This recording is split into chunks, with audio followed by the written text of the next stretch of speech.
unmuted, so I really can't. Nope, I don't want to do that.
Yeah, I guess so.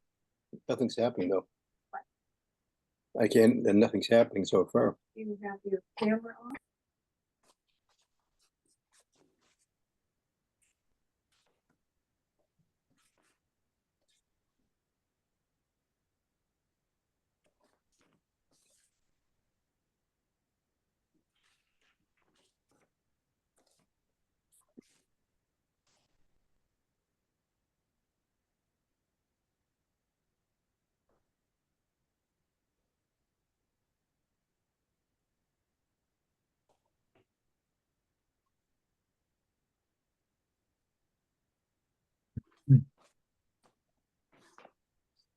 Looks like we have the board here.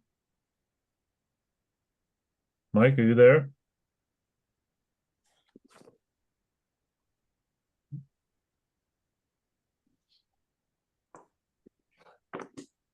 Mike Donovan, are you there?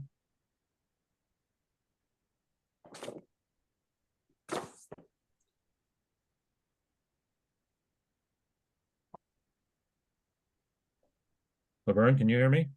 Yep, I can hear you. Okay, hello? Hello, good evening Nadir, you can hear again. me? You're just fine. Yeah, Alan. Just waiting for Mike to unmute.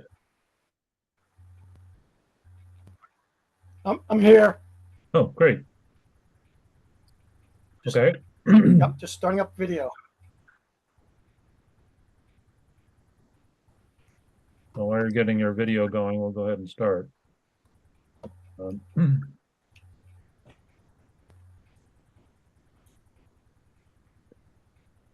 So, meeting is being recorded.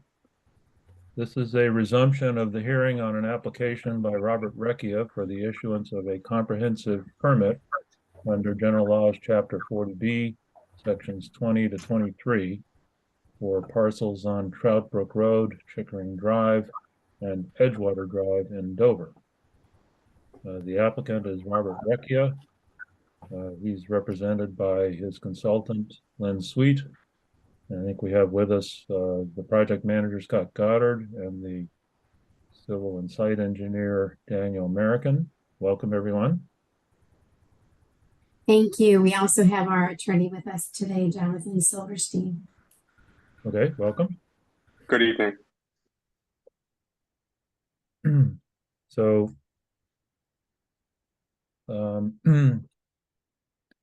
we have Sean Reardon here and Cliff Boner, our peer review consultants. And there's a number of other people attending as well, as you can probably see. So let me start by saying that the board has engaged peer review consultants, Sean Reardon of Tetra Tech, to address environmental and civil engineering issues, and Cliff Bomer to address architectural issues, and we'll discuss more of that shortly. There've been a number of emails and letters from concerned citizens. I'm sure some of the citizens will want to speak tonight, and we will give you an opportunity to do that a little bit later. We also have to address, I understand that the applicant has some concerns about the board engaging an architectural peer review consultant, and we'll talk about that a little later. One thing I wanted to say briefly, most of the comments from concerned citizens are opposed to waivers of the requirements under the Dover bylaws for both things like setbacks and also things like wetland regulations. It's important to understand that under the 40B process, the applicant is entitled to request waivers from those requirements. And the biggest concerns here seem to be environmental issues. And what's important to understand is that the Dover bylaws on environmental issues, wetlands and so forth, are more restrictive than state law requires. To the extent that is the case, under the 40B statute, the applicant is entitled, for the most part, with some exceptions, to waivers of the requirements under the Dover bylaws. To the extent that the Dover bylaws are more restrictive, the Board of Appeals cannot require the applicant to conform to those requirements as long as they are conforming to what is required under state law. So, although there are significant environmental issues here, it's important to understand that difference, and that the Board of Appeals has limited authority to require the applicant to do anything more than is required under state law. So having said that, what I would like to do first, Sean Reardon, our environmental and engineering consultant, has another commitment a little bit later. And I wanted to go ahead and give him an opportunity to provide any input that he has at this point, so that the applicant can consider that and address it before we have our next hearing session. So, Sean? With all due respect, can we give you an update on where we are, because it may impact what Sean is about to say? Because there were a lot of questions raised at the last hearing, and I don't think that we're ready to have the peer review begin at this point. Go ahead, Lynn. All right, I'm really sorry, Sean. Oh, it's no problem at all. Nice to see you again. You too. So Lynn Sweet, LDS Consulting Group, on behalf of the applicant. So there were a number of questions raised at the last meeting that were really helpful. And I just wanted to give Dan Merrican a chance to speak to a couple of them that we think are not an issue, do not need to be addressed. However, we do feel that with regard to one topic, we need a couple weeks to spend a little bit more time on it. And we don't want to waste, time and money having Sean begin his review if this additional work may lead to some changes. So Dan, if you don't mind, can you go through the couple of questions that we think we're okay on, that we don't think we need to do additional work on, and then we can talk about the one issue that we want to take a little bit closer of a look on. Sure. Good evening, Mr. Chairman, members of the board. Dan Merrican with Legacy Engineering here on behalf of the applicant. I wasn't able to attend the last meeting, but I got a list of questions, so I'm just going to go through those. There was a question whether there was an Army Corps of Engineers easement on the Edgewater lot. There is not. There are easements on the other side of Trout Brook, but not along the Edgewater side of Trout Brook. There were questions about the 150-foot local zoning setback from the river. The bylaws requirement for Trout Brook is actually 50 feet. So the proposed work on that, on the lot on Edgewater meets that 50-foot requirement. The gas line that runs along the road there is a distribution main. That's not something that we'll be tying into. I believe there's an existing driveway that crosses that line. We've looked at the easement grant. There's nothing in there that precludes us from bringing a driveway across that gas line, that gas easement. Obviously, the work would be coordinated with the gas company, but that's a pretty routine thing just to bring a driveway across there. And then the last question was, are the foundations above the groundwater table? And we can provide some supplemental information on this, but they are. All of the proposed foundations and basements are above the high groundwater table based on the testing that we've done. And we can provide some additional information on that for Sean to review as part of his work. Thank you. Yep. So the couple of areas that we need to take a little bit more of a look at is that it does appear that there is the adoption of the new floodplain as well as the new FEMA maps. And we just need, to take a little bit closer look at those. We don't think they're going to be an issue for anything, but we do need to reach out to our surveyor and take a closer look at that. And that's why we have come here tonight, basically saying we appreciate the letters that have been provided. We just got the planning board letter today. We understand and agree that the wetlands and wells and septic are important to everybody. We absolutely have no objection to Sean and Tetra Tech doing a review of these matters. We just want to make sure that we're giving him the most up-to-date information. Thank you very much. You're welcome. Thank you. So Sean, with that, do you want to say anything? Yeah, sure. So good evening, everybody. As the chairman mentioned, my name's Sean Reardon. I'm a vice president with Tetra Tech. We're a civil engineering firm that does a lot of this type of work, land entitlement work. And I'm familiar with quite a bit of the work that the applicant's team has done. And I can tell you that, their work in other applications has been stellar. So I think we'll have a positive experience here. That being said, I did take, just to get an introduction into some of the work that I've seen. It's a pretty interesting project, unlike any 40B I've reviewed before, being that it's sort of 4 segmented lots. I don't know if that's a problem. I'm not my role to determine that. So I'm just here to sort of look at the technical issues. And a couple things that I'd really like to have addressed is, number one, it looks like the lots are all basically raised lots. So the grade's going to be raised up quite a bit. The big change is going to result is that all of the runoff from the road, generally in all 4 lots, just sheets off the road and then goes off the side of the road into the wetland. And with all these lots being raised, it kind of creates a dam for a section of the frontage.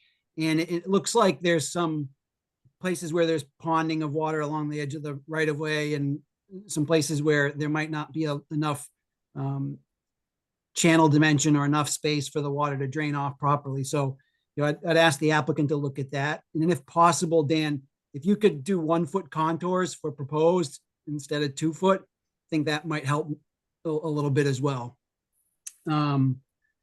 Then obviously the septic systems are pretty shoehorned in there. Credit to Dan on that. There are a couple things that I didn't see. I didn't see any test pit information for the septic systems or any design information for the septic systems. We're not looking to sort of review the septic system design because that's going to be done by the Board of Health eventually. But we do want to just sort of check the box that we think what you show is achievable. So if you can provide whatever test pits you have for that, that'd be great.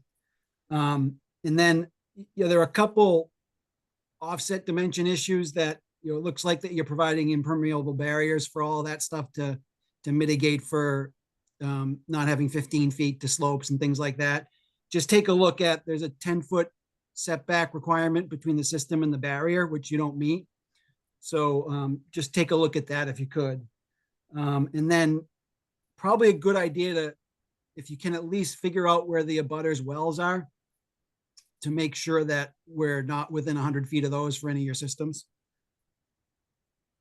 And then the only other thing would be is just on the drainage design stuff, there's a couple minor things about infiltration and sort of getting the same understanding as to what the test pits mean, because in your report you said that everything's like a type A, but it's using 2.41 when the soil logs say something otherwise. So what I'd love to do is, if the chair and the board is okay with it, if I can engage directly with Dan and his team and you sort of work some of these things out, it might save a lot of sort of needless discussion during the hearings. I think that's fine, Sean. Okay. We have absolutely no objection. Thank you very much. Anything else, Sean? Oh, that's it. I'm sure I'll have, well, my intent is all my comments will get put in a letter. So anything that, if a new submission comes, I'm happy to wait for that. But if we want to sort of get this underway, I can put my comments on what has been submitted to paper, and then that just sort of starts the process of documentation and resolution. Well, Sean, I understand from Lynn that they're intending to do some further review and submit some further information. So it probably makes sense to wait for them to do that. Okay. Yeah, give us a couple weeks and we'll certainly keep you and the chair up to date with where we are on this information. We could have it in 2 or 3 days. I just don't want to overpromise and under-deliver. Okay. Fine, Lynn. One thing I would ask is that anything you submit to Sean in writing by email or otherwise, that you also copy me on it so that I can see what's going back and forth. Absolutely. And Dan Merrickin, do you have any comments or questions based on what Scott has just said, what Sean has just said? No, I'm happy to provide all that information for Sean. Okay. And we've done official septic testing, so we can furnish those logs. Great. Okay, good. Anything else, Sean? No, that's it for now. Okay, well then you're free to stay as long as you can or sign off if you need to. Yeah, I'll probably head out around 8. Okay. Are you looking for us to provide a deposit for Sean's work at this point? Yes, I was going to discuss that issue. If you've looked at the town bylaw for the 40B process, it does require that funds be advanced. They will be, it's also under the state statute that funds will be held on a special account dedicated to the peer review consultants on this project, held by the town treasurer, and advanced to pay their invoices as they're submitted. And if the funds on hand, once you make a deposit, are insufficient at any point, then you'll need to make a supplemental deposit to cover additional funding. You probably are familiar with that process. I am. The developer is willing to put $5,000 deposit in for the Tetra Tech work. I think we do need to talk about the architectural piece when you're ready for that. Well, if you've looked at the local bylaw, you'll see that there is a minimum deposit required based on the size of the project. And the total acreage of the 4 lots that are involved, is that less than 5 acres? Oh, I'm gonna have to ask Dan. They're all around 1 acre. Give us a minute. Sure. You're on mute, Dan.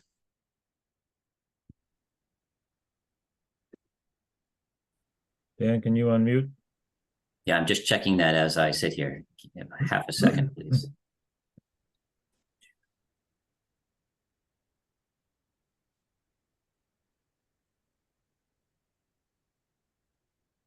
It's very close, but I believe we are just under 5 acres.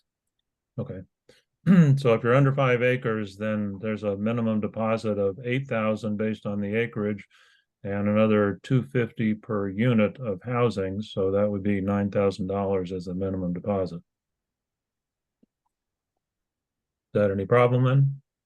That's more than what the Tetra Tech contract is, but I'll talk with my client offline. Well, we'll need an answer before we proceed. So, you know, that's a requirement under the bylaw, and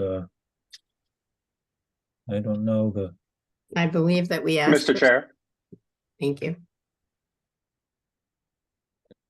would it be okay, Mr. Chair, if I jumped in just real quickly? I'm sorry, who is this? This is Jonathan Silverstein. I'm the counsel for the applicant. Oh, yes, hi. Hi. Obviously, in reviewing a 40B comprehensive permit application, the board is entitled to ask for review fees. And as you say, Chapter 44, Section 53G allows that as well. I did want to just call your attention to the state regulations that deal with comprehensive permits, and specifically 760 CMR 56.05 sub 5, which states that review fees can only be imposed essentially on a specifically determined basis as needed to review the specific project, and only if, quote, fees charged are similar. As a general rule, the board may not assess any fee greater than the amount which might be appropriated to review a project of similar type and scale in the town or city. So, you know, this gets us to the issue of architectural review, and obviously, I don't want to jump the gun too much, but under your zoning bylaws, a single family detached house is not subject to site plan review. And it's only in site plan review where architectural review is required. So what the 40B rules say, and what the Housing Appeals Committee has ruled, is that design review or any other type of requirement may not be imposed on a 40B affordable housing project if it would not be imposed on a similar project. And where single family detached homes are not subject to architectural review under your zoning bylaws, the fact that this happens to be single family detached homes in a 40B application doesn't change the fact, and you can't impose architectural review, I would submit, here where you wouldn't impose it on any other single family home development. I know that the board has engaged Judy Barrett. I've worked with Ms. Barrett on many 40B projects, and I would encourage you to put that question to Ms. Barrett. But requiring requiring a deposit at this point for fees that exceed what I would submit the board has the authority to impose, where it's not it's not in furtherance of any specific proposal that the applicant can be charged for. I would ask the board not to require that. Did I make a comment? Of course. Sorry, Brona Loke here. That's understandable. The single family homes and Dover is made up of that, but this is almost a complex of 4 homes going under, being built by the one developer. Is that not overriding or oversimplifying what is single family homes to his advantage? So are you a citizen? Are you representing one of the parties here, or? Okay. I own a property on Claybrook Road. We are viewing this as these are going to be 4 separate single family for sale lots. It's scattered site, which is actually in essence spreading, spreading them out and not concentrating the developments. They will be sold in as fee simple lots all on their own. So they are not part of a complex. So in answer to your question, and that's the way that they're being viewed by Mass Housing, the subsidizing agency. So what I'd like to do is to reserve until a little bit later input from concerned citizens. We need to have the board deal with the applicant on some of these issues first. But we will give you an opportunity to ask questions and have your input. Jonathan, can you point me to the language in the regulation 760 CMR 56.05 that you say says that we can't treat these units differently from other single family houses?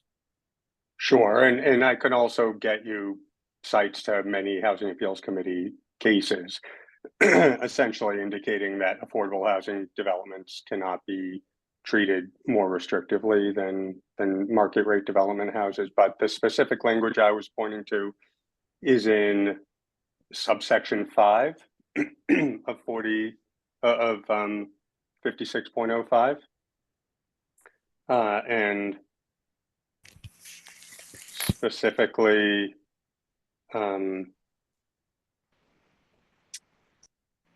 the language regarding having to make a specific determination based on the application of what review fees are needed is in paragraph A, and paragraph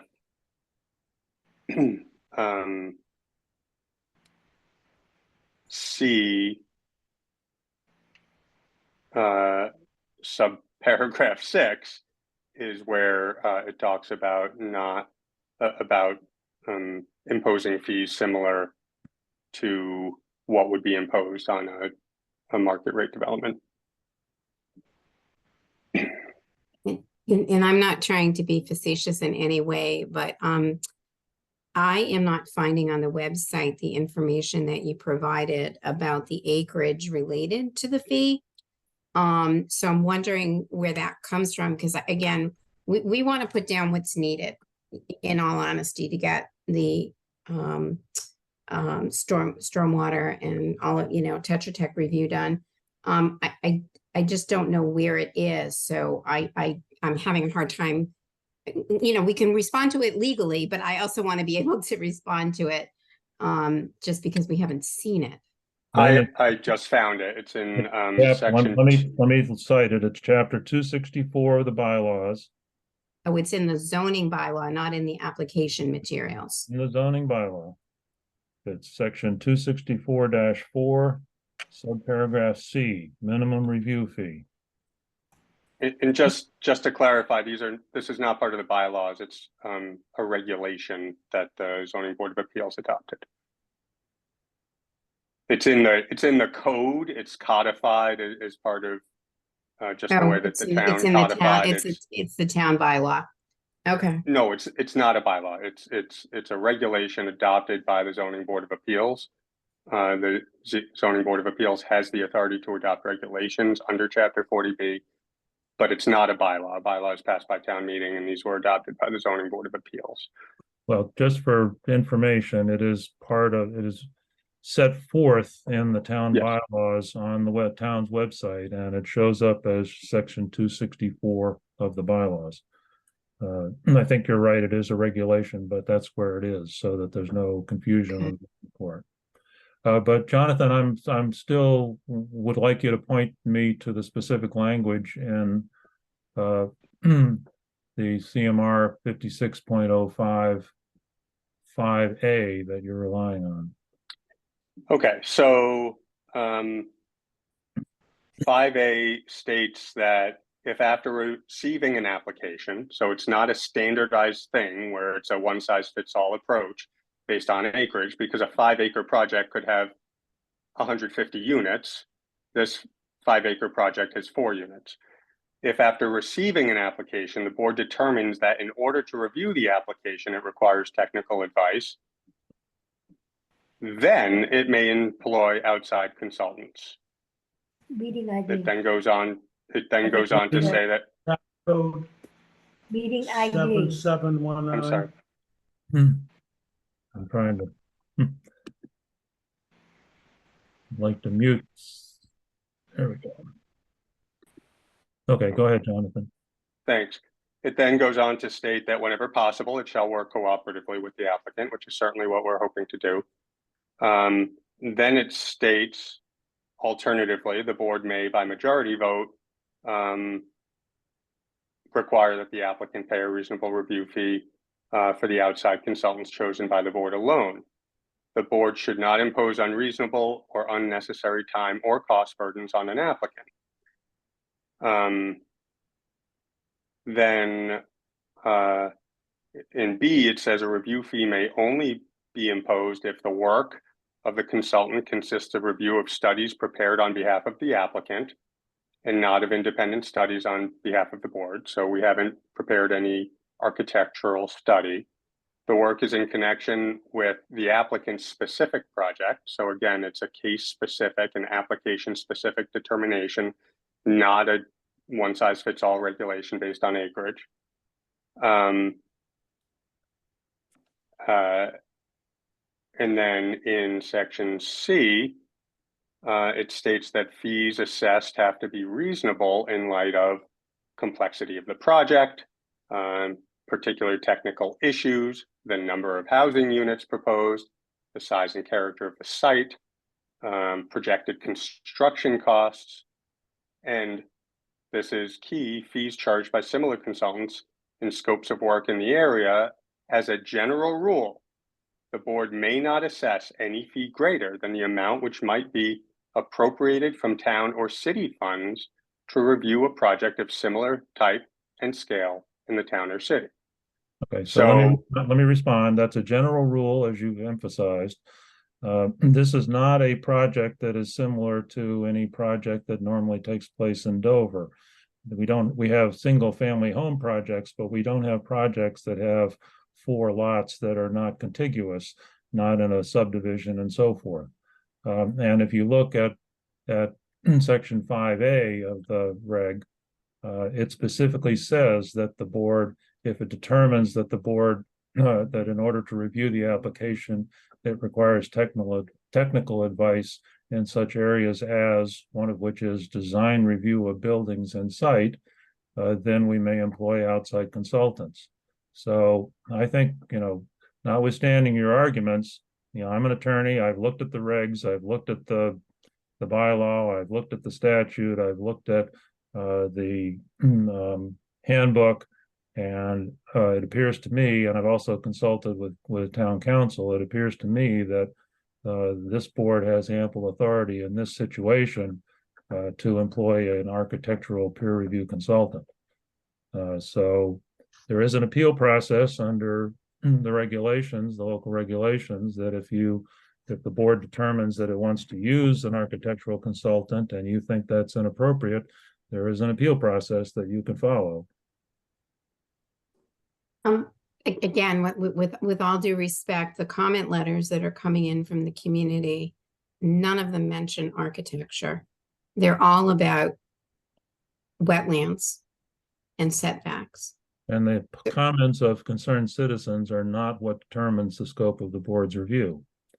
The board's review is appropriate as established under 40B and the local regulations. So that obviously the biggest concern so far expressed by concerned citizens is wetlands and similar issues. But I can assure you that there are going to be some citizens that are also concerned about design issues. So it's for the board to determine whether design issues are something we need a consultant's input on. And so we'll get to that. We'll address that with the board and find out whether they want to go forward with an architectural peer review consultant or not. But in terms of the legal issue, whether we can do that, I'm confident that we have the authority to do that. Excuse me, Alan. I'm married and I'm the citizen and also resident here in Dover. Mary, I'm gonna take public comments later. Please bear with us, okay? So, Jonathan, is there anything further you want to say on that? Not at this time, Mr. Chair. Okay, Lynn, anything further you want to say? No, thank you for your consideration. I would say that the Tetra Tech proposal, Lynn, you were suggesting that the minimum amount under the board's regulations exceeds the Tetra Tech proposal, but the Tetra Tech proposal was for up to 11,596. So that's more than the 9,000 that is required as a minimum under the board's regulations. So again, typically with these instances, we start with a deposit, and as we get, because it's, pay as you go, if you will, with regard to Tetra Tech's work. So we would put 5,000 down. If we got within 2,000 of that, we would, put more money down. We would replenish it. That is what happens with most of the municipalities that we work with on these matters. But again, it's not our choice. It's up to you. All I can do is let you know what we are used to doing in other communities. I understand, Lynn, and you know, we're not trying to be difficult here, but we do have standards that have been set forth in our regulations, and I see no reason not to adhere to them. So we can do one of two things. Either the applicant can agree to provide the minimum deposit required under the regulations, or we can ask the board to take a vote.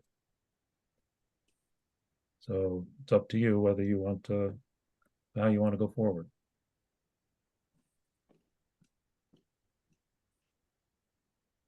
Well, Mr. Chair, I guess I would ask that the board determine what it's going to require of us, because it's hard to make a determination in a vacuum.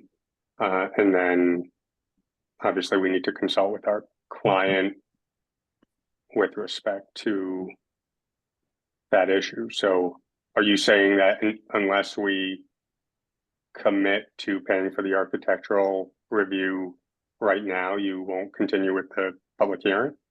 Well, if you read the board's regulations, you'll see that in fact it required that the minimum deposit be provided at the time of the first session of the hearing. And we didn't ask you to do that, but it's already appropriate for the deposit to be made in terms of the time factor. So, you know, we can put it to a vote of the board if you want, and see whether what they want to do. I mean, your local regulations can be added, you know, to the waiver list. We are certainly not saying we are not going to pay for the Tetra Tech review. We are 100% in agreement that for a project like this, for four single family home lots that do have wetlands and are going to need additional approvals, one from the Board of Health for the septic and the other from the Conservation Commission via the state regulations for, you know, for the wetlands. These projects are going to be reviewed not only by your board, but by other boards down the line. And those are the issues that we want to ensure that everybody is comfortable with. But with regard to the architecture, I don't know what more we can say about that. And I'm sorry, Mr. Chair, I'm just trying to get clarity in my mind. Are you looking for us to commit to submitting the $9,000 review fee required under the regulations? Or are you requiring us to agree to submit the full amount of both peer reviews that you've obtained estimates for? What I'm asking, Jonathan, is that under the regulations, what would be appropriate is a $9,000 deposit. Of course, if those funds are not all expended, any remaining balance gets refunded to the applicant. But if the applicant is prepared to comply with what the regulations require, and you agree to that now, then we can move forward with the substance of the hearing. If the applicant is not willing to comply with that requirement under the regulations, then we'll put it to a vote of the board, and the board may require more than that or less than that or nothing at all. We'll have to see. Well, I think since I don't know, I don't want to speak for the client. Since that amount is less than what the Tetra Tech review ultimately might cost, then I would certainly recommend that my client submit that review fee. Obviously it can't happen tonight, but I would certainly recommend that happen. I don't have the checkbook, so I can't say I'm going to do it. But this is Scott Goddard. I can speak to that on behalf of the owner applicant. You know, he is agreeable, you know, to do the deposit, you know, for the peer review fee. The Tetra Tech fee seems, you know, reasonable and appropriate. You know, there is still some objection that might need to be vetted out about the architectural stuff, but to the extent that the deposit is applicable to the Tetra Tech review, that can be submitted to the board in short order. Okay, I would ask that that be done within 2 weeks. No That's- problem. Okay. Okay, we got that out of the way.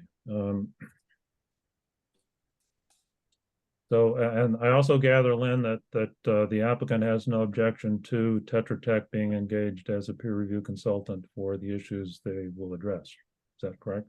Correct. Okay. But you do object still to the engagement of an architectural peer review consultant? Yes, I have no problem with Cliff. He's great, but this is not a 40-unit apartment building with under building parking. These are 4 single-family home lots of an acre with buildings on a very small portion of those lots. So what I'll do is I will open it up to discussion with members of the Board of Appeals and see what questions or comments they have. So Laverne and Nadine and Mike and Nancy, Nancy's not with us, I'm sorry, but the others, do you have questions or comments? Well, I do. Where is the water coming from? Is there a well down there, or everybody having their own separate well? Well, Laverne, what I want to do at this point is just address the issue of whether we want to engage an architectural peer review consultant. Oh, okay. All right. I'm sorry. I thought you wanted my comments on the whole procedure here. So, as I read the statute and the regulations, the state regulations and so forth, and from input from town council, we have the authority to engage a peer review consultant for architectural issues. The question is whether we want to do so. So do you have questions or comments on that? Not really. I think we should have everything looked at very carefully. Nadir? Yeah, just a quick question. Did the sort of, I understand this is sort of a collection of 4 different properties, but is there sort of a consistent theme within the architectural design of each of those? And are they kind of comparable, parallel? Are there significant, like each of them have their own independent design that was sort of unique from the other, or do they sort of share sort of, kind of a family lineage, if you will? Mr. Chairman, is it okay if I answer that? Oh, yes, absolutely. Okay, so it's kind of we're kind of at a loss to what the mass housing imposes on us as a subsidizing agency. The 2 lots that are next to each other have front entrance garages, and we are not allowed to distinguish the exterior of the units so that one would know whether one of those is market rate or affordable. The 2 single lots have rear, I believe, side entrance garages. So there is similarities in the outside, architecture to the homes. I don't think there's any, we haven't really gone, to be honest, we're at very conceptual stages at this point. Because, again, we're addressing, the statute basically does not have us go into a lot of detail on design at this standpoint. If the board has, ideas about colors and ideas about materials, we're happy, to address those. But they do look similar enough. But somebody driving down the street with the 2 houses that are next to each other are going to see similarities, because that's what we're asked to do, because that is where one of the affordable homes is going to be. The other 2 houses are going to end up being very, very customized houses. And I'm sorry, Nadir, let me just interrupt for a second. I want to understand. Lynn, are you suggesting that that you're not going to be providing more detailed design information about the proposed housing as part of the 40B process? I'm going to let Jonathan sort of tell you what the statute says with regard to what we need to provide with regard to architecture at this point in time. Jonathan? Yes, so the statute speaks of providing, quote, preliminary scaled architectural drawings. For each building, and Mr. Chair, just for your reference, this is in 5605 2C.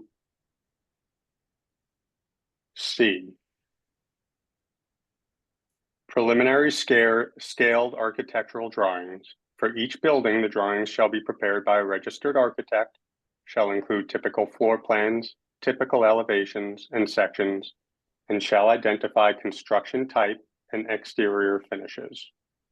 So that's what's required under 40B. Yeah, I think it's important to remember that with respect to what's required for these submissions, it's preliminary plans. And the word preliminary is repeated throughout the submittal requirements section of the regulations. These are not final architectural plans. Right, and we did provide material information in the presentation that we made at the opening meeting. One or two of the pages provides some of the materials and details with regard to the exteriors of the buildings, as well as I think we might have had a potentially colored rendering, I think we included as well. I'm just looking at the regulation for a minute. And it looks a little confusing, Jonathan, that the 5605 2, those subparts A, B, C through H, it's not clear what those are. It says it's preceded by language that says the board shall not require submissions for a comprehensive permit that exceed those required by the rules and procedures of local boards or review under their respective jurisdictions, but then it lists A through H, and I don't understand. I'm just looking at this for the first time. I'm wondering how the initial paragraph flows into the subparagraphs. You have thoughts on that? I do. So again, what the regulation is saying is normally the items listed below will constitute a complete description. Oh, I see. Okay.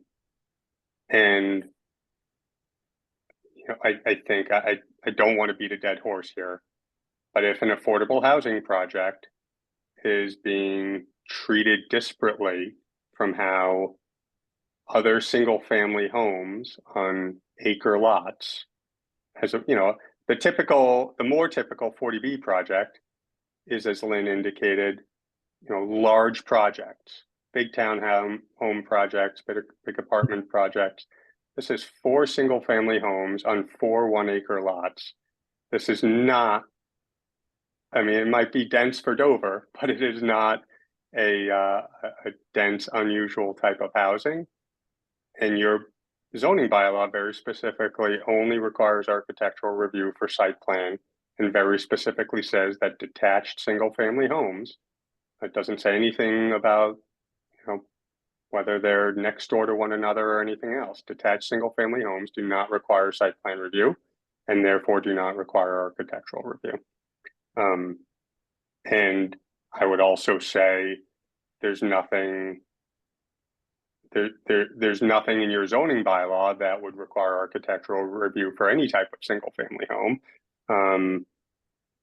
So again, requiring more detailed architectural plans or review of those plans, because this is an affordable housing project under Chapter 40B, is, you know, I submit disparate treatment based upon the type of project this is. Yeah, but Jonathan, again, I mean, I think that sort of the point was made earlier.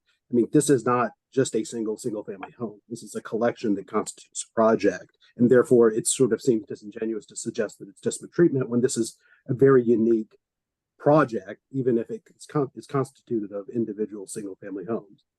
Well, I would submit that if you had a 4-lot subdivision with 4 single family homes, you would not require architectural review.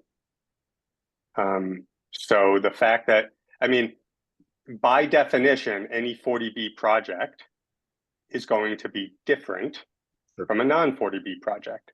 So the fact that this is 4 single family homes as part of a single family application, a single comprehensive permit application, if in and of itself that justifies architectural review where it would not be required for a 4-lot subdivision, then that's essentially rendering meaningless the provision in the regulations and in all the Housing Appeals Committee decisions that affordable housing projects shouldn't be treated more harshly or scrutinized more harshly or burdened with greater expense and scrutiny than market rate housing developments. So Jonathan, what I would say is the language in the reg, as you quoted, says normally the items listed below will constitute a complete description. And you said a minute ago that this is not your typical 40B project. So what normally might apply to your typical 40B project doesn't necessarily apply here. I would also point out that although it's not a state reg, there is the sure I get it right to call it the right thing. There's the 40B handbook that specifically says design review. Architectural peer review typically includes a review by a professional architect of the proposed buildings, their relationship to and impact on surrounding areas, and architectural design. So if the applicant wants to submit something in writing that articulates why you think a architectural peer review consultant is not appropriate, we can take a look at that. But I would like to see a thorough presentation of the legal analysis that says we can't do this before we make a decision. If that's I'm happy to do that. I just, if you look at page 17 of the 40B handbook, it states, in addition, the fee schedule must be reasonably similar to the fees the community charges for other types of residential development applications, such as subdivisions or developments requiring a special permit. Again, it is a common theme throughout housing law, affordable housing law, 40B regulations, cases under Chapter 40B, that treating affordable housing projects differently and saying that this is different. Yes, this is different from typical 40B projects because it is so much less dense, 1 unit per acre, as opposed to usually what you see is 20, 30, 50 units per acre.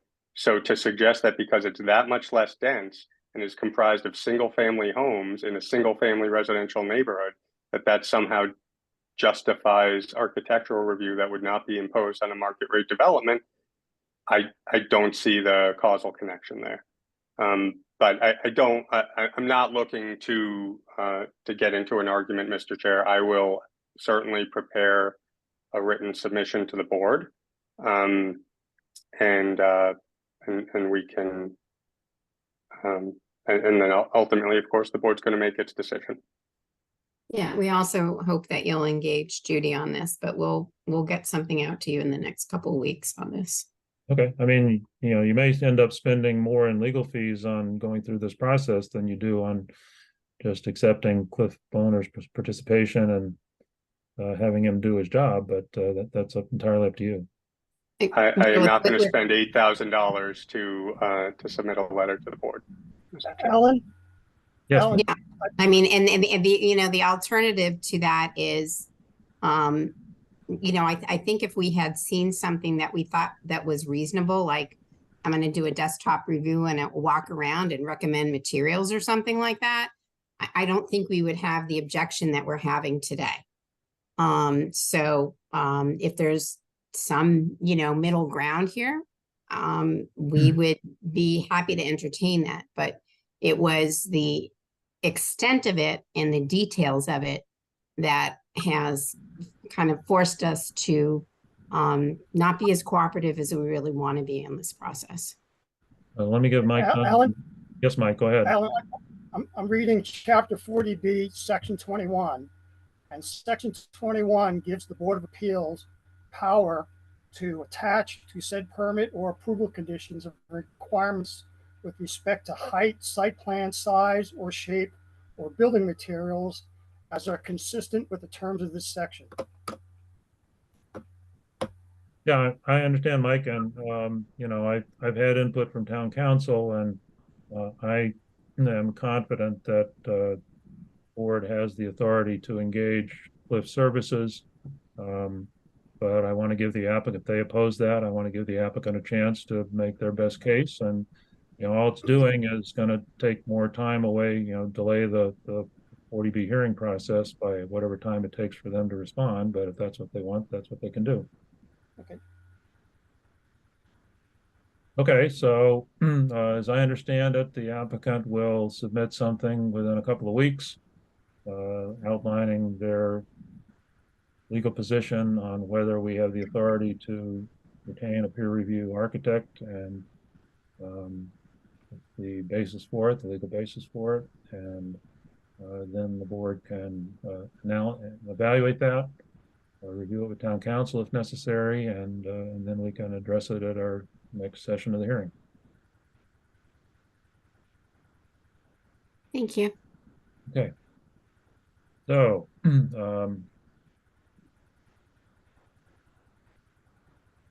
one thing I do want to do at this point, given where we are in the discussion we just had, I'd like to have the board officially vote on the retention of Sean Reardon and Tetra Tech as a peer review consultant to address engineering, civil engineering, and environmental issues. So I'll entertain a motion for the Board of Appeals to retain Tetra Tech as a consultant for civil engineering and environmental resource issues. So moved. You have a second? Second. All in favor? Aye. Okay, so that passes. And then I will entertain a motion to require the applicant to deposit within 14 days with the town treasurer the sum of $9,000 to pay for the services of peer review consultants retained by the Board of Appeals to render services in connection with this application, with said funds to be held in a special municipal account. So moved. Have a second? Second. All in favor? Aye. Aye. Okay, so that passes. Okay, I know Cliff is with us, but given the lack of a definitive result on his status, any thoughts he has, I think we'll have to defer until a future session of the hearing. What I would like to do at this point is see if other members of town boards have any questions or comments that they want to make. Mr. Chair, I'm going to have to head out right now, so sorry about that. That's okay, Sean. Thank you. Thank you. Good night. Good night. Good night. Do we have anyone from town boards who have any input at this point?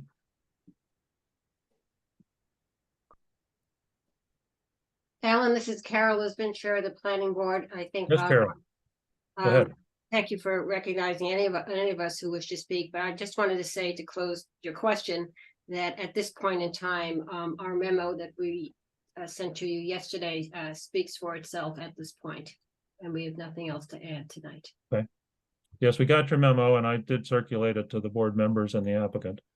Great, thank you. And the peer review consultants. So I'm sure they'll want a little bit of time to digest it as we will. We did want to respond. There was one thing, and there was the question from Laverne. We're not using town water. Each lot is going to have its own separate well. And those have been cited on the site plan. So that seemed to come up in a few places, if that's helpful. Okay. Thank you. This is Kay Peterson from the Board of Health. Yes, Kay, go ahead. We do not have any comment at this time. Okay. Any other board members have anything to say?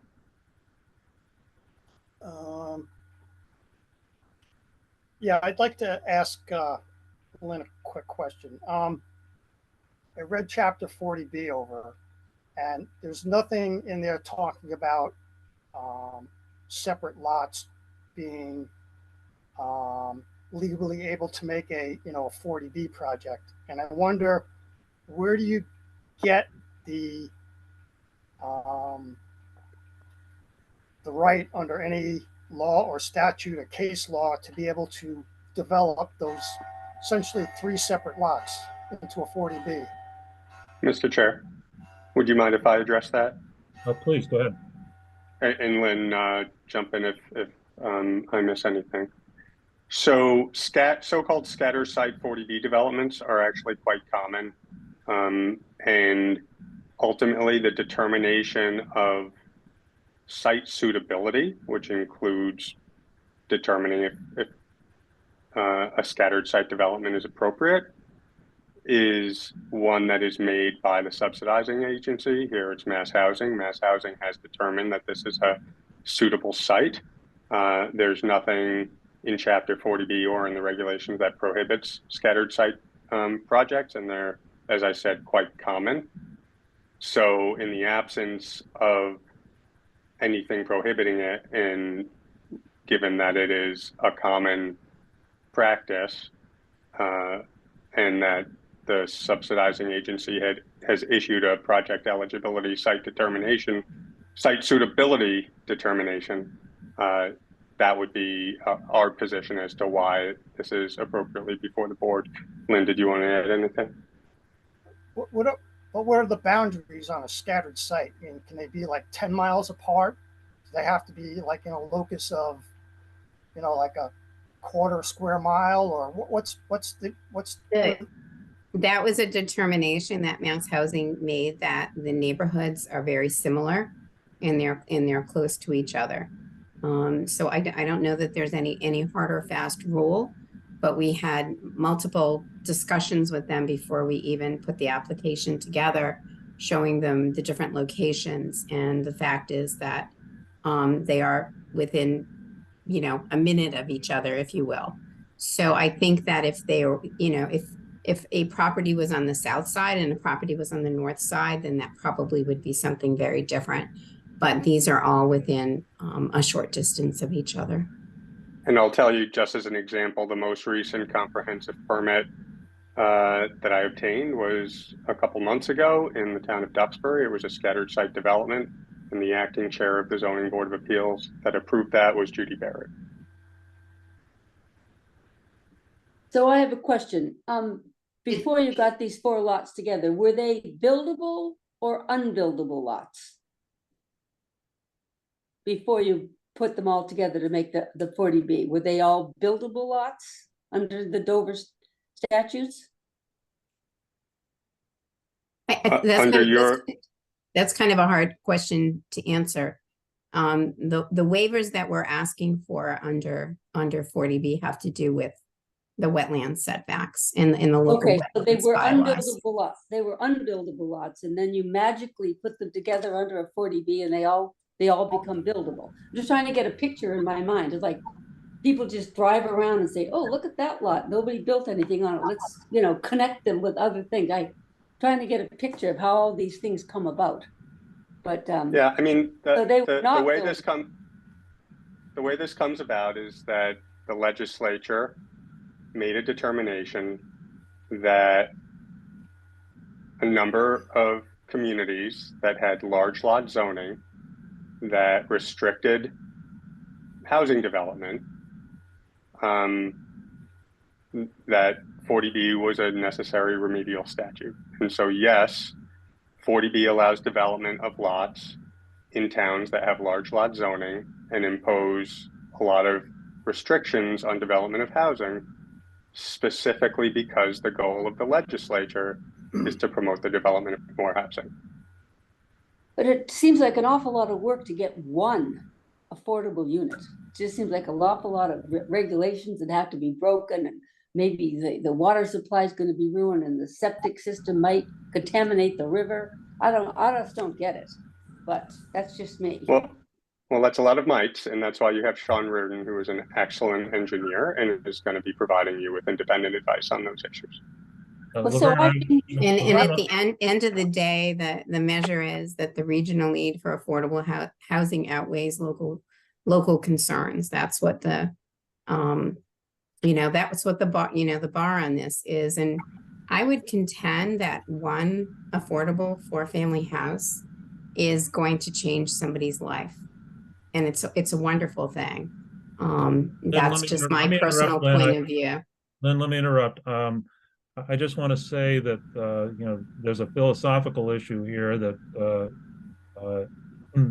is shared by a lot of people, but your point, Lynn, is a valid one. This is a policy determination that the legislature has made, that it has set up this system to provide affordable housing, and it may not work perfectly in every instance, because legislative solutions rarely do. But this is a policy established by the legislature, and we have to abide by it within the rules set up under that policy. And if people don't like it, they can certainly try to get the legislature to change the rules. But for this hearing, we need to understand that we are bound by the rules that have been established, and we want to spend a lot of time debating or discussing the merits of the system the legislature has set up, because that doesn't really get us where we need to go here. We have to deal with this application, these specific factual circumstances, and come up with a resolution. So, Laverne, I understand your concerns, and I think they're shared by a lot of people, but that's what we're stuck with, if you will, and so we need to work within that framework and move forward. Well, you realize I live on the Old Meadow Road swamp, and I don't want to see a 40B being built in my swamp. I don't know. Maybe they will. Well, we'll see. But, any other town officials that have any comments or questions at this point? Alan, if I could actually ask one question, just since you pointed me Yes. to the housing, the mass housing letter, Yep. so in the section that references kind of the determination or recommendation, there's a bunch of conditional language, right? It generally appears eligible. It's subject to final review of eligibility and subject to sort of final approval. I'm just curious as to kind of what the timing is on that, or if for the purposes of this, board's decision, whether we sort of proceed with the assumption that it is effectively final from their end, so that we're not sort of going through these efforts only to then have them change their mind based on kind of additional information that maybe even comes through this process.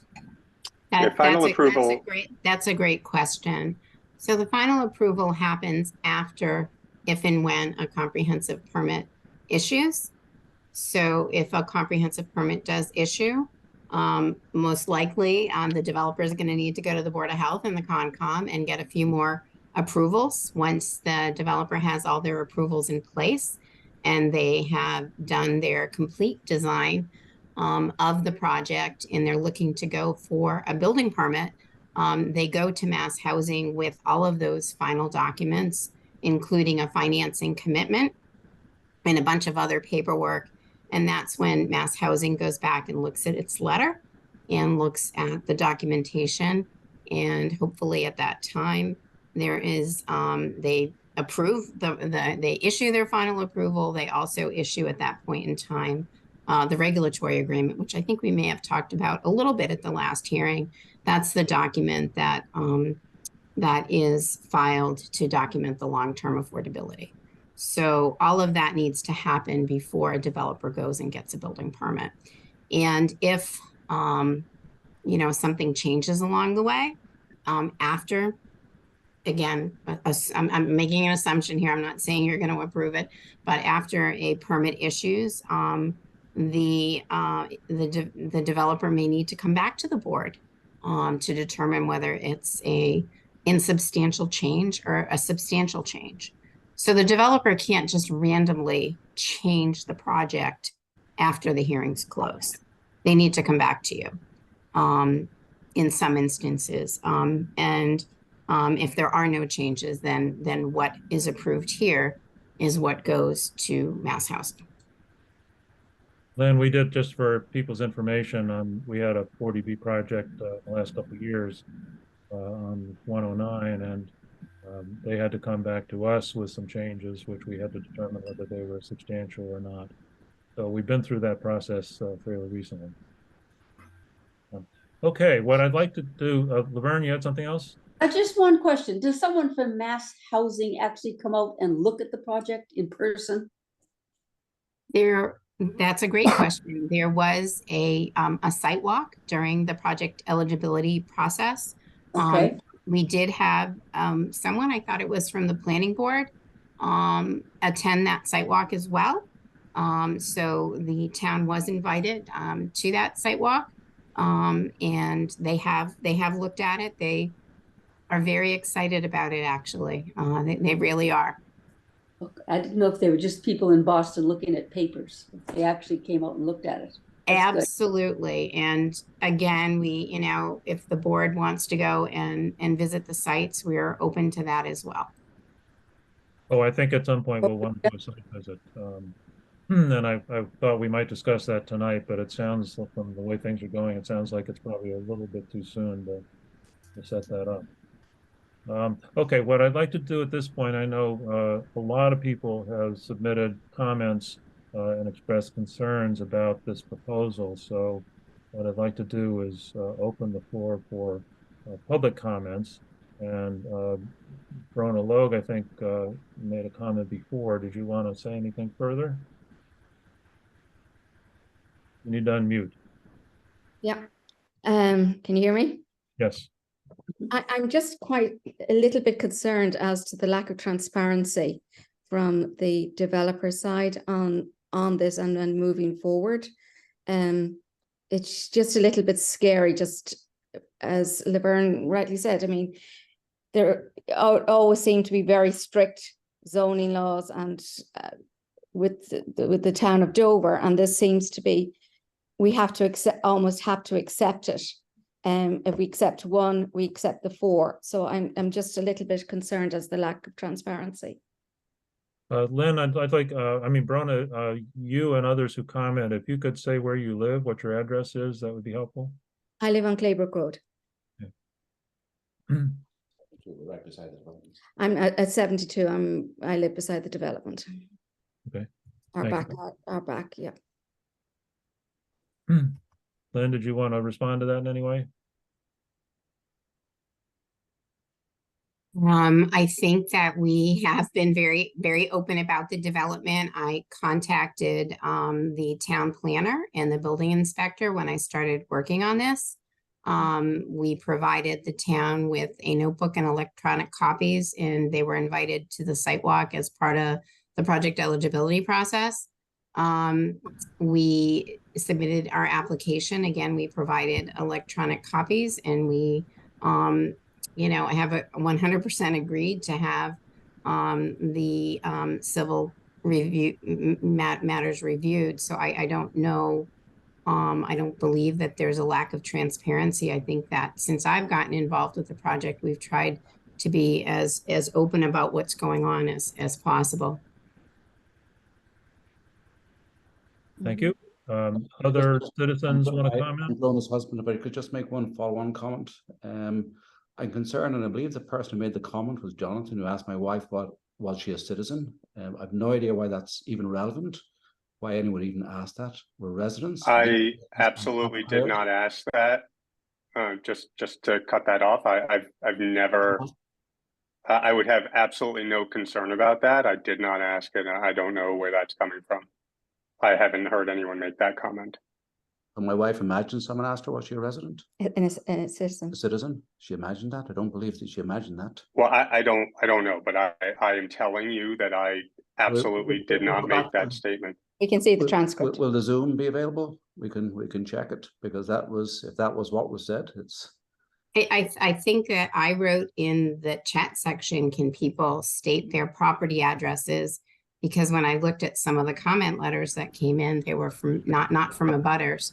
We are very concerned about what abutters have to say. And if you want to sit and if you want us to come and meet you to walk the site and show you where the building footprints might be, we would be very happy to do that with you, because that we know that change is hard. Lynn, let me just say that it's not just abutters who have a right to be heard here. All citizens of Dover have a right to express their views. This proposal affects everybody in town, whether they live in that immediate neighborhood or not. I also want to say that it is standard practice for the Board of Appeals at their hearings to ask citizens to indicate where they live so that we have an idea who you are and where you live in relation to the project that is under consideration. For the record, we're 72 Claybrook. 72. Again, I don't want what I said to be misinterpreted. We want to hear what everyone has to say. However, the direct abutters are going to be the most impacted, and we want to let them know, because we've never met them before, that if they want to walk the site, we can show them where the footprints are going to be and so on and so forth. So we're not trying to treat anybody differently. We're just trying to open another door. Well, we received details of the last meeting 5 days after it was held by post. Let me address that. Let me address We were that. a little on the left foot, on the back foot on that. So excuse me. Let me address that. The hearings are posted on the town website in advance. They wouldn't be legal if they weren't. And notice was sent by the town clerk to all of the abutters who are entitled to legal notice. Apparently, there was some kind of memo circulated by somebody after the first hearing, and some people construed that as some kind of official notice, but it was not. That didn't come from the board, and it didn't come from the town clerk. I don't know where it came from. Given we are 2 doors away, we are definitely abutters, and we were not notified. That's the point. Well, I don't go onto Dover Town Hall website every single day. I'm not psychic. I hear what you're saying. All I can tell you is there is a process that the town clerk follows, and she gets a list of people within 300 feet of the affected properties and sends notice to all of those people. If the list she gets is incorrect, she has no way of knowing that. So I'm sure that if there was some kind of error in leaving someone off the list, then we have no control over that. I certainly regret that happened, and I'm sure whoever at the townhouse is involved would regret it as well. So I'm sorry about that, but okay, thank you. As I say, I'm just going to put in the chat for you and your husband my email address and my office number if you want to meet, just so everyone has it. Well, what I want to do, Lynn, is we'll have an official site visit at some point, and anyone who wants to participate will be entitled to. But I don't want to have random visits by people here, there, and everywhere taking place. I think it's important for the board to conduct the hearing process in a way that keeps a element of control over it, so that we know what's going on. So what I'd like to do is, if there's a site visit, we can have a site visit, and anyone who wants to attend can do so. Hello.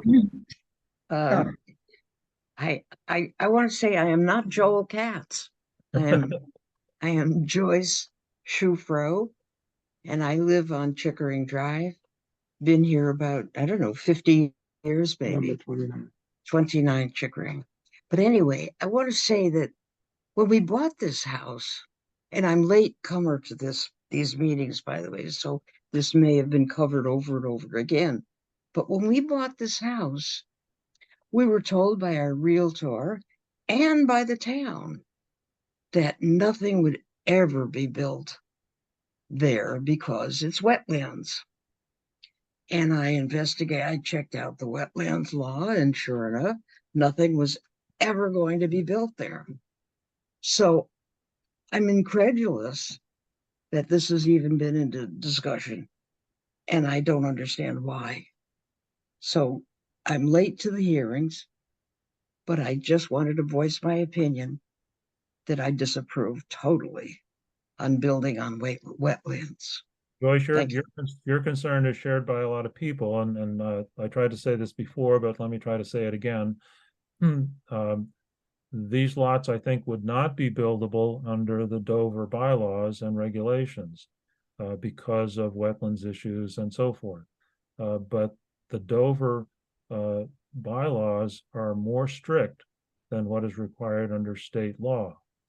And under the 40B process, the applicant is entitled to be exempted from the stricter regulations of the town.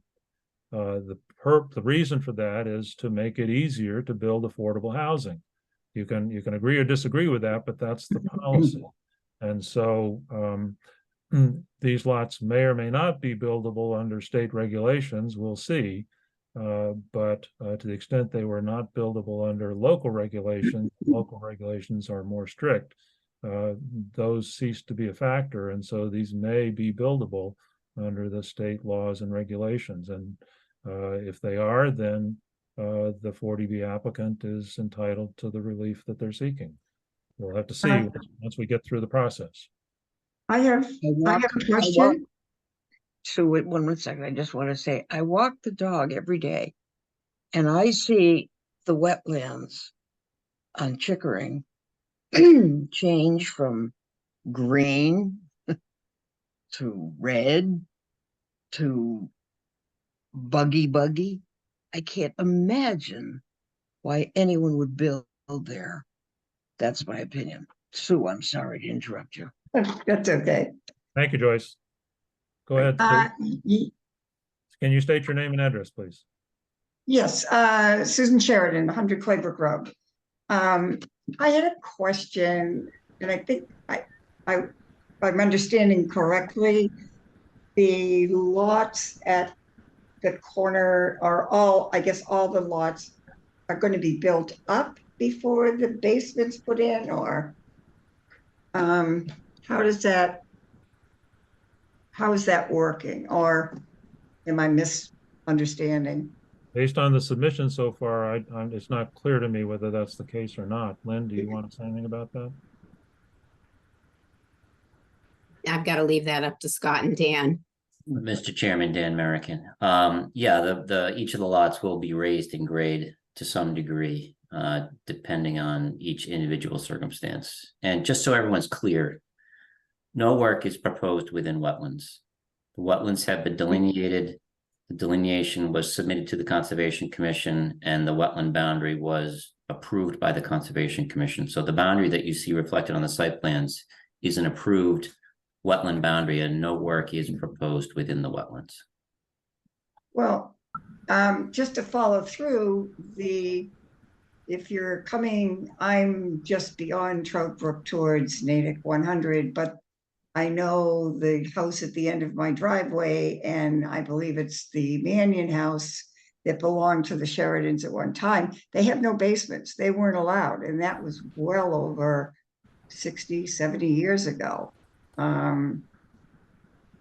So I don't know. I just a comment. No, we appreciate that. Thank you. Peter Hoffman. Hi, thank you very much. I'd like to start just by saying thank you for your to the board for your service to the town. I know you've got better things to do, and this certainly isn't a lucrative volunteer job for you. So thank you very much for taking the time and to hear our comments. I've got a bunch of comments I'll submit. I'm from 16 Circle Drive. I'll submit some additional comments. I just wanted to focus though, again, I am an attorney. I don't do 40B. I'm not an expert on 40B. I did look at it though, and it seems I'm not ready yet to accept that it's a slam dunk on the waivers. Just from the fact that they have to ask for the waivers alone makes me question why would they have to do that if it's a slam dunk. My understanding was if the board can't come to an agreement on a comprehensive permit, then it could be up to the FHA or the MHA to then decide whether or not there could have been some sort of a reasonable agreement reached. But it seems to me that's all part of the permit and not a slam dunk. So I don't know, maybe I'm wrong on that. I'm going to research that more. That's just sort of the first major sort of issue I wanted to raise. And I don't know if people have already raised most of these issues. I mean, I'll just say to Lynn, I mean, you can rest assured people do care what the houses would look like, if it's going to be cookie cutter or not. What was submitted so far looks cookie cutter to me. There's two versions. There's the market version and there's the non-market version. I don't see any other version. I guess I'll just leave it at that for now. And again, thank you for your time and thank you for taking comments. Thank you. Let me just say on the waiver issue, the applicant is requesting a number of waivers from what is normally required under the Dover bylaws. And the board has to look at those and determine within the restrictions that are imposed on us by the 40B process whether those waivers should be granted. They're not automatic, but we can't unilaterally deny them without a good reason either. So we'll have to see as we go through the process whether there are grounds to either deny them or have them adjusted in some fashion, some kind of conditions imposed. So that's part of the process, and we won't know until we get to the end of the process to what extent that's appropriate. Totally. Anyone else? Hi, Alan? Yes. Alan, Ed Egan, 82 Claybrook Road. Thank you. I sent you an email. I don't know if you received it. I have a list of concerns. A lot of emails. I don't remember specifically, but probably. Okay, I sent it again today. So I'm at 82 Claybrook Road. I'm on the corner of Troutbrook and Claybrook. Okay, been here about 20 years.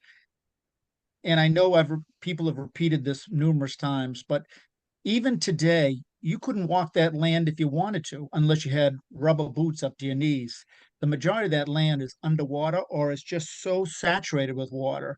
And now that I listen to Dan, I see that they're going to raise the grade. Well, as the neighbor right on the other side of the street, that's going to displace a lot of water. Okay, is that already right now in my backyard? I can't walk in my yard unless I have rubber boots because of the water table raises right up in any type of rainstorm. So I went to the town and I looked at the plans, and it looks like they're going to change the original dimensions in order to fit the septic systems. And it doesn't appear to me, and this is in my list of emails, that the wells and the septics are, I believe, isn't it 100 feet apart? I can't answer Alan, the details. The applicant could answer that. Lynn? Yeah, that's correct. They're 100 feet apart. By the town, well, I don't know if it's a town or the state. Are they 100 feet apart between the two separate wells and two septics from each other and from one another? Yes. Does that make sense? Yes. And the answer is yes. Yeah. Oh, okay. Because I did get out and look at the plans. I don't know. I should have measured. Okay. But my main concern is the water table, and the fact that there's going to be a lot of displacement of water. And I don't know if you could forward my email to Dan, or maybe if Dan or whoever could answer these questions. I have a number of questions concerning, and it's not about 40B. It's about wetlands and about the construction.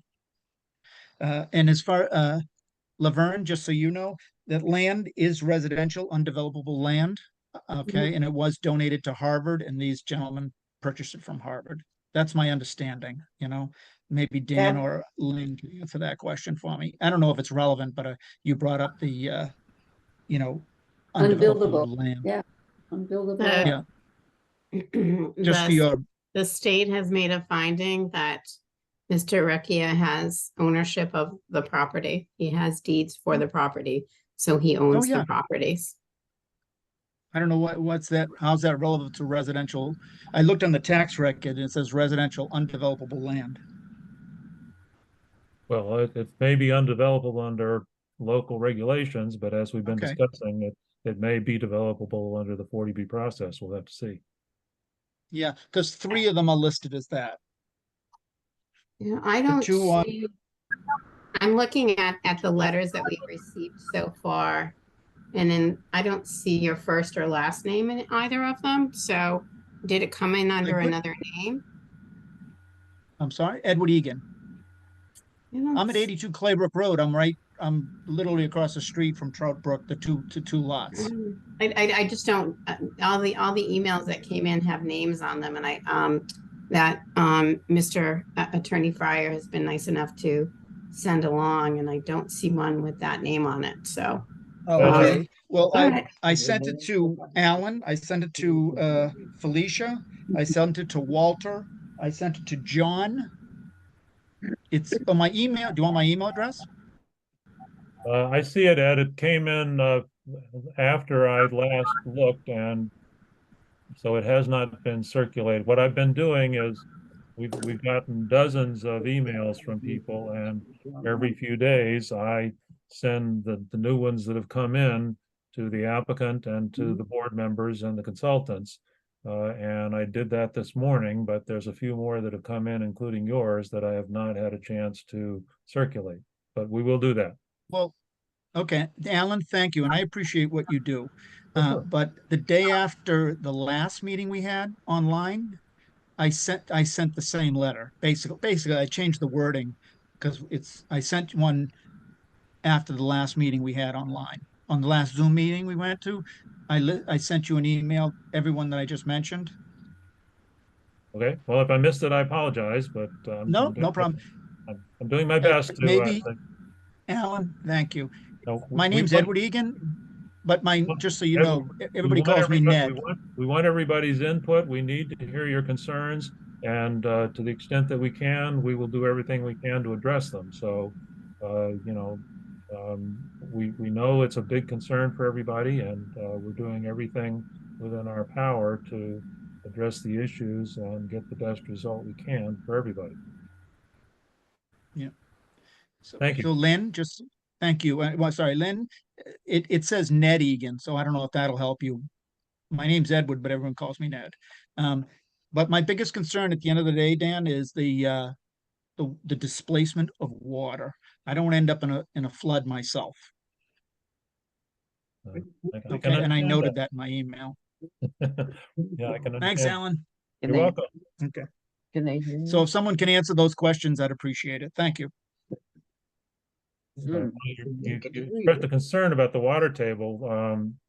Does anybody from the applicant side want to address the water table issue? The work that we're doing is above the water table. And we've submitted a stormwater management report and design that will be peer reviewed by Tetra Tech, addressing stormwater runoff. Okay. I mean, I have pictures, but you can just go over there yourself, Okay, thank you, Ed. Anyone else have questions or comments? Fred Hartman, 4 Juniper Lane. Okay. I've got a question about when the test pits were dug for the septic. I believe that was last summer. Is that correct? Yes. Okay. Is everybody aware that was in the middle of a historic drought? And if you go to that same location to echo Mr. Egan's comments, the proposed septic locations are understanding water and have been for most of the summer during the various rainstorms. I think that's a serious problem. And I would submit that if you're so confident in your proposal that you go ahead and get those test pits tested now and see if you can meet the PERC requirements. Otherwise, it seems to me that there was some pretty fishy timing about this. Septic testing is not dependent upon rainfall conditions.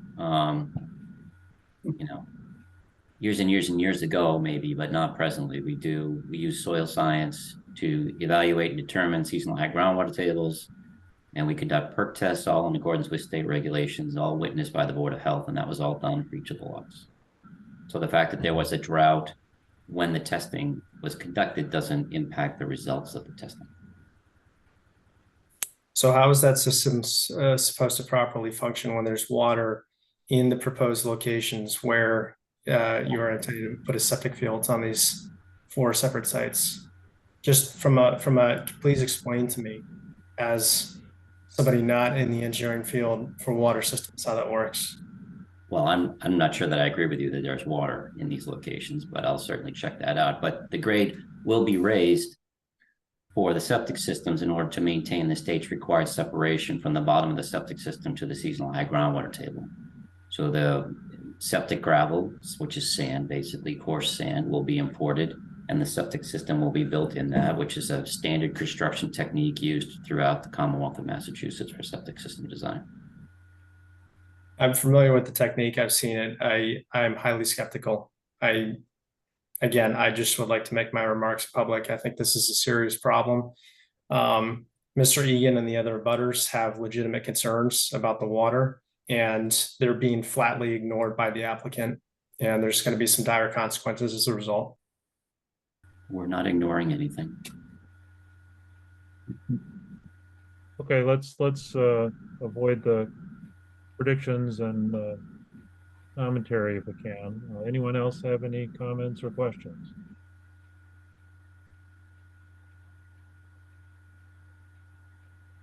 Not hearing anything. Okay, so I think where we are is we're going to wait for some input from the applicant concerning the architectural peer review consultant.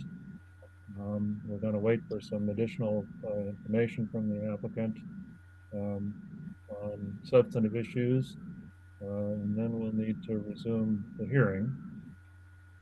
I have a problem, which is that I have a major trial that's going to keep me tied up for pretty much all of October.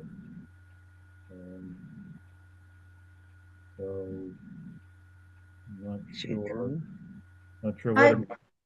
I would just like to maybe ask one more question, and the gentleman that just spoke, I was listening, and I know that all the septics now are built up on Claybrook, and whomever is putting in a new septic system. I think my question was more to put in a basement, which I understand. Is there going to be a basement in these houses? There is a plan to have a basement in these houses, yes.